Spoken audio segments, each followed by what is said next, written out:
Hey there, EB here. Wanted to talk a little bit about the new podcast that I'm starting, and actually, it's already began. It's called Good Skill Betting on Yourself. I've been thinking about doing this for probably the past 2 years since I got into podcasting with the Cup of Justice. I have hated all my life when somebody said to me, says, good luck. Um, I like luck. It's great if you can get it, but it's not something that you could count on. What you could count on is your skill.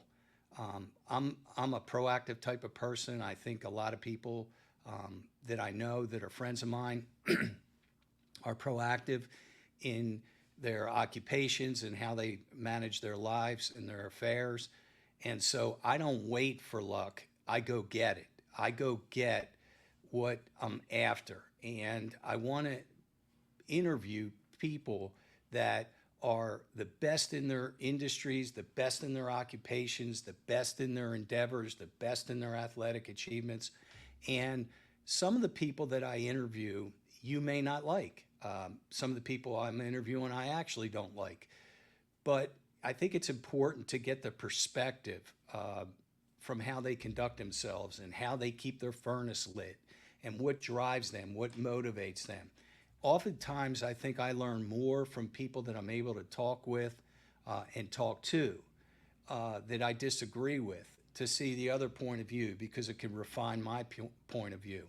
And oftentimes, I may not agree with somebody 100% of the time. For instance, this morning, I interviewed former governor of South Carolina, Mark Sanford, and everybody knows that Governor Sanford is a fiscally conservative politician, that he had an embarrassing incident where he left the office and had an affair with an Argentinian woman while he was married to his wife Jenny, and they had 4 sons.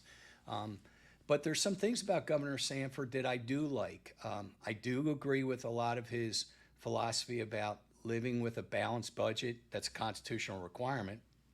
And nobody in a household can live with a budget that's not balanced, spending more than they take in. I also agree with his feeling about the environment and conservation, and that we should leave the planet or Earth better than when we came upon it.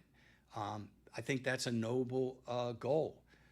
Conservation also applies in South Carolina, that he believes that if you conserve land, and he set aside 300,000 acres during his administration, that it will attract businesses. So a lot of people that I may interview, you have a fundamental disagreement with, you may have a different political belief, but I ask you to have an open mind.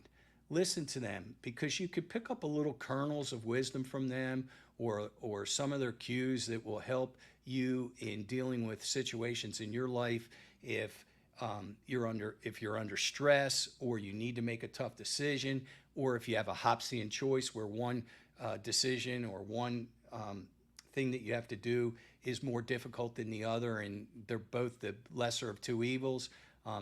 Sometimes I find that if I talk with people that I disagree with, that oftentimes I may penetrate them and I'm able to change them.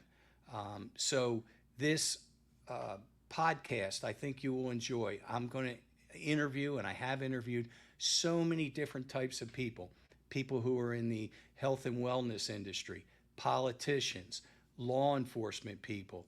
I've interviewed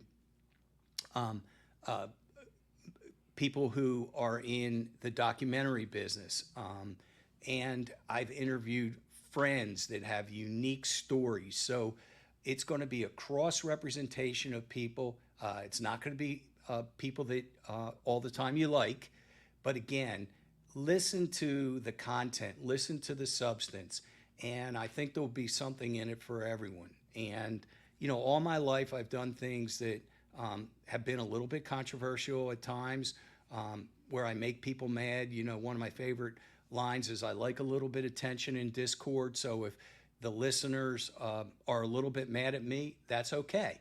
I don't mind that. But as long as we respect each other, You know, sometimes you don't have to like somebody, but it's essential that you respect somebody. And I will always respect the audience. I won't do anything that I think that will be offending to them. I will not denigrate guests, or I will not denigrate my audience by putting on somebody that I find to be totally repugnant. But I will have guests that we may all disagree with, or some of us may disagree with. And all I ask is, don't just turn me off because you may not like Mark Sanford. Mark Sanford may have a story about how he was able to redeem himself after the public embarrassment of the affair coming out, and still being able to run after his gubernatorial term was up for the House of Representatives and got 3 more terms. So I'm really excited about it. I think you're going to like each episode. Give me a lot of feedback. I'm going to work hard in getting some really good guests each week, and I look forward to our time together. Thank you so much.